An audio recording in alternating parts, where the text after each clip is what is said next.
Selecciones que decepcionaron en el Mundial de Rusia 2018. Perú, luego de 36 años, se sumó a una nueva cita mundialista, en esta ocasión en Rusia 2018. Sin embargo, luego de ser derrotado en las dos primeras rondas de este mundial por la mínima diferencia ante Francia y Dinamarca, la selección peruana quedaba matemáticamente afuera de la Copa del Mundo. Como premio de consolación, lograron imponerse ante Australia por 2 goles en la última ronda. Argentina. La selección argentina en el Mundial de Rusia logró colarse a los octavos de finales de una manera muy forzada, sumando apenas 4 puntos con una marca de una victoria, un empate y una derrota. Estos malos resultados los llevarían a quedarse con el segundo lugar del grupo, lo cual lo colocaba como rivales directos de la poderosísima selección de Francia en los octavos de final. Dicha selección la terminaría eliminando por un marcador de 4-3. Datos del Mundial de Qatar 2022. El Mundial de Qatar será el primero en la historia en jugarse en un país árabe. También es el primero que se jugará en los meses de noviembre y diciembre, y no en junio y julio como nos tenían acostumbrados. Esta medida fue tomada por temas de salud, ya que en Qatar es casi imposible que los deportistas puedan aguantar las altas temperaturas de verano sin morir en el intento. También es de gran ayuda en los turistas, ya que el invierno es la mejor época en tierras cataríes. Este mundial será el número 22 en la historia, y se espera que sea uno de los mejores organizados, ya que desde que fue anunciado se crearon 6 estadios nuevos, y otros 2 fueron remodelados completamente. También se creó una ciudad desde cero llamada Lusail, donde se construyó el estadio donde se jugará la final del mundial, y algunos hoteles, tanto para turistas como para los deportistas. Datos del fútbol que tenés que saber. Los primeros balones de fútbol se fabricaron en ropa cocida rellenas de basura. Los árbitros se utilizaron en los partidos oficiales hasta 1981. La mayor cantidad de aficionados que asistieron a un partido de fútbol tuvo lugar en 1950 en Río de Janeiro, con un total de 199.854 personas. Brasil contra Uruguay en la Copa del Mundo. Si hablamos de rey de mundiales, ese es Pelé. El legendario futbolista brasileño logró levantar hasta 3 ocasiones el trofeo en 1958, en el 62 y en el 70, en la época dorada de la Calariña. Hasta el año 1991, el fútbol era un deporte ilegal en Mississippi. ¿Sabías que hay unos 270 millones de personas que practican fútbol y que juegan mejor que vos? Déjame tu opinión en los comentarios. Datos que quizás no sabías de la Copa Mundial de la FIFA. Solo la pueden tocar los equipos que ganaron el torneo o incluso los anteriores campeones y los jefes de estado. Cuando ganan el torneo, los futbolistas levantan el trofeo original de la FIFA auténtico en la celebración final, pero a casa se llevan una réplica bañada en oro. El trofeo de la Copa Mundial de la FIFA viaja en su propio avión, el cual está decorado con los motivos elegidos por el anfitrión del torneo y Coca-Cola. Su tripulación está formada por 3 pilotos, 3 auxiliares, un mecánico, un médico, un coordinador de vuelo y además el personal de Coca-Cola y FIFA, así como un equipo de seguridad. A eso lo llamamos volar con estilo. En un año mundialista, los 32 equipos clasificados al torneo están preparando sus mejores jugadas para obtener una de las preciadas y más deseadas del mundo, la Copa Mundial de la FIFA. Datos del Mundial de Qatar 2022. Será el último mundial, el cual va a tener 32 equipos, ya que está confirmado por la FIFA que a partir del mundial que se va a celebrar en Estados Unidos, México y Canadá, el número de equipos cambiará de 32 a 48, sumando así 14 equipos más, lo que significa que cambiará el sistema de competencia en los mundiales. La ley seca en Qatar, el consumo de alcohol está estrictamente prohibido, tanto en la calle como en eventos al aire libre, lo que es un verdadero problema para los aficionados un poco alegres que quieren asistir a la justa mundialista. Por primera vez en los mundiales se va a jugar 4 partidos cada día, ya que el periodo de duración será más corto que de costumbre. El primer partido dará inicio a la 1 de la tarde, mientras que el último comenzará a las 10 de la noche, hora local, lo que quiere decir que tendremos 8 horas de fútbol al día, por lo menos hasta fase de grupos. Estos son los récords del fútbol que tal vez nadie llegue a superar. jugar 3 mundiales con 3 selecciones distintas. Esta increíble hazaña es obra del ex mediocampista Dejan Stanković. Dicho futbolista disputó la Copa del Mundo de Francia 1998 con la selección de Yugoslavia. Tras la separación y renombramiento de ese país, Stanković volvería a la cita mundialista del año 2006 en Alemania, ahora representando a la selección de Serbia y Montenegro. En ese mismo año, Serbia y Montenegro se separaron y se convirtieron en países independientes, y 4 años después Stanković volvería a disputar una Copa del Mundo, en esta ocasión con Serbia, en Sudáfrica 2010, convirtiéndose en el único futbolista en la historia que ha disputado la Copa del Mundo con 3 países diferentes. Grandes futbolistas que no estarán en la Copa del Mundo. Luis Díaz. El colombiano se quedó afuera junto con su selección debido a una mala racha en las eliminatorias de Conmebol, lo cual no les alcanzó para llegar a repechaje.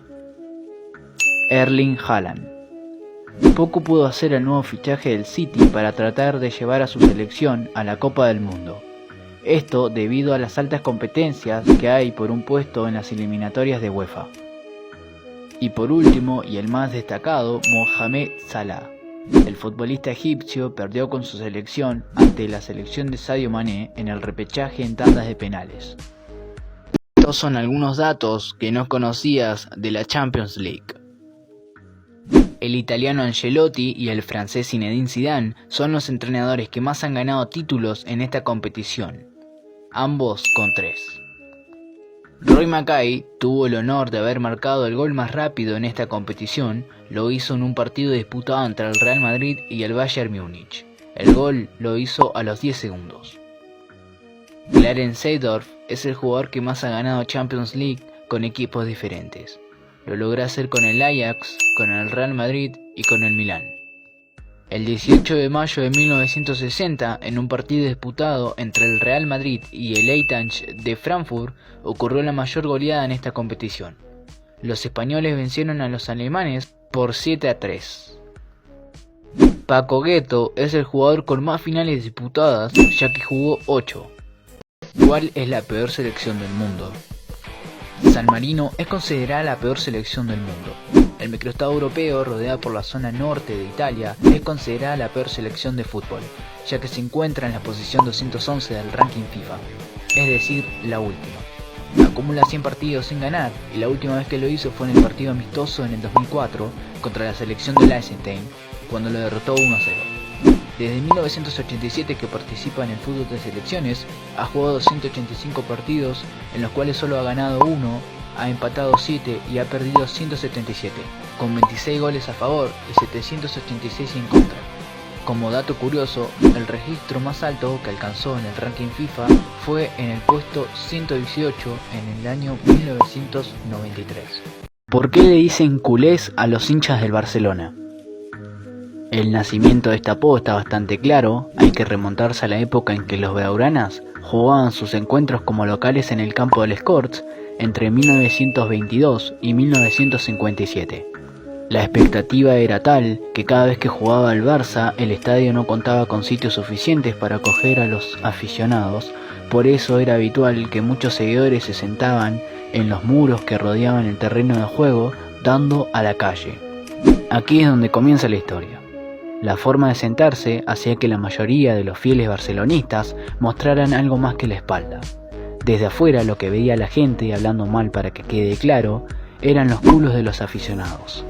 Por eso empezó a conocérseles como culés, es decir, los que enseñaban el cul, que vendría a ser culo en catalán. El futbolista más gordo de la historia. William Folk fue uno de los arqueros más destacados de los inicios del fútbol como deporte. Williams presumía un gran talento, sin embargo, recordado por otra gran razón. El inglés medía 1,93 y llegó a pesar 150 kilogramos.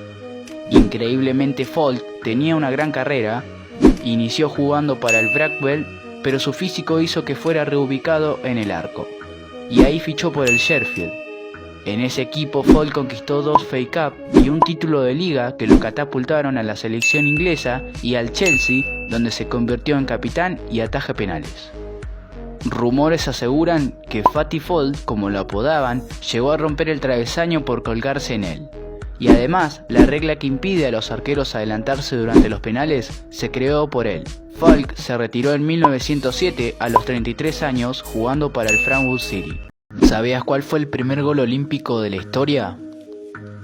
Se le conoce como gol olímpico a una anotación conseguida desde el tiro de esquina, pero uno de estos goles es tan difícil de hacer y poco probable que en la historia de la Copa del Mundo solo se tiene registro de un gol olímpico, anotado por el colombiano Mark Koch, de la Unión Soviética de Lev Yashin en Chile 62. Sin embargo, el primer gol olímpico de la historia se remonta a varias décadas atrás. Durante un amistoso entre Argentina y Uruguay, los uruguayos ganaron los Juegos Olímpicos de Francia en 1924 y en su regreso al continente americano pactaron un partido amistoso ante Argentina. Ahí el futbolista argentino de Huracán, Cesario Onsari, cobraría un tiro de esquina que acabaría en un gol que inicialmente sería nombrado el gol a los Olímpicos, pero con el tiempo se modificaría a gol olímpico. ¿Cómo se creó la tanda de penales? Hasta el año de 1962 no se había visto nunca un partido que decidiera al vencedor a través de una tanda de penales, ya que en ese momento los empates en el fútbol solían solventarse con la disputa de un encuentro de desempate para decidir al ganador. Y en caso de una nueva igualdad, se optaba por lanzar una moneda al aire. Pero en la final del mítico trofeo Carranza de 1962, que enfrentó al Zaragoza y al Fútbol Club Barcelona, cambió todo. Un directivo del club gaetano, Rafael Ballester, propuso que tras el empate se lanzara 5 penales por cada equipo para decidir al ganador de aquel Carranza. La idea fue rápidamente acogida por los organismos del fútbol mundial y en la Eurocopa de 1976 se pasó a la historia por ser la primera final oficial que se decidió con una tanda de penales. ¿Quién hizo el primer gol en toda la historia de los mundiales? El primer autor del primer gol de la historia de los mundiales fue el francés Lucien Laurent, a quien apodaban como el Cadete. Producto de su baja textura física, medía 1,65 y pesaba 62 kilogramos. Marcó en el minuto 19 de la victoria de Francia por 4-1 frente a México, en el partido inaugural del Mundial de 1930. Posteriormente fue vendedor de autos para una marca muy conocida y también fue soldado para la Segunda Guerra Mundial. Incluso los alemanes lo tuvieron 3 años como prisionero de la guerra y luego volvió a la actividad profesional y se retiró en el Besançon de Francia, que actualmente juega en la cuarta de Francia en el año 1946. ¿Sabías cuál fue el primer gol de chilena en la historia? Por el año de 1900, el fútbol apenas se comenzaba a expandir en el mundo, algo que increíblemente, en medio de 200 años, penetró muy significativamente en nuestra sociedad. Y por medio de migración británica, el fútbol se volvió muy importante en el continente americano, que llevaba 23 años de su iniciación en parte sur del continente desde 1867. Y a Chile había llegado un español de la ciudad de Bilbao llamado Ramón Ignacio Unzaga Asla, quien además del fútbol practicaba atletismo, clavado, natación y waterpolo. Y fue el primero en hacer el histórico movimiento apodado La Chilena. Un 16 de enero de 1914, exactamente en el Estadio El Morro de Talcahuano, inventó la jugada principalmente conocida como la chorera y hoy conocida por muchos como la chilena. ¿Cuál ha sido la goleada más grande en la historia de los mundiales? La Copa del Mundo ha tenido muchos partidos con marcadores escandalosos. Uno de los más recientes fue en aquel partido por fase de grupos de este mundial que llevó a cabo España y Costa Rica. Sin embargo, ¿sabes cuál fue la mayor goleada en la historia de los mundiales? Para ello nos remontamos al Mundial de España 1982. En el nuevo estadio del Elche, la selección de Hungría enfrentaba en el grupo C a la selección del Salvador, en la primera fecha de dicho grupo. El resultado terminó en un sorprendente marcador final de 10-1 a favor de los húngaros, marcando un registro que hasta la fecha continúa siendo la mayor goleada de la historia de una Copa del Mundo. ¿De dónde viene la palabra gol y por qué la gritamos en el fútbol? A lo largo del tiempo nos ha tocado ver infinidad de goles de todo tipo, de chilena, de tijera, de cabeza, de penal, de tiro libre, olímpicos, etc. Pero ¿de dónde viene el término y qué significa? Como lo hemos mencionado en infinidad de ocasiones, el fútbol que hoy conocemos con regla tuvo sus inicios en Gran Bretaña. Richard Mancastle, por ejemplo, fue el primero en utilizar el término fútbol para describir a este deporte, hace más de 400 años. Y la palabra gol proviene del inglés igualmente, que traducido podría ser meta o objetivo, ya que el objetivo o meta principal de un partido es anotar.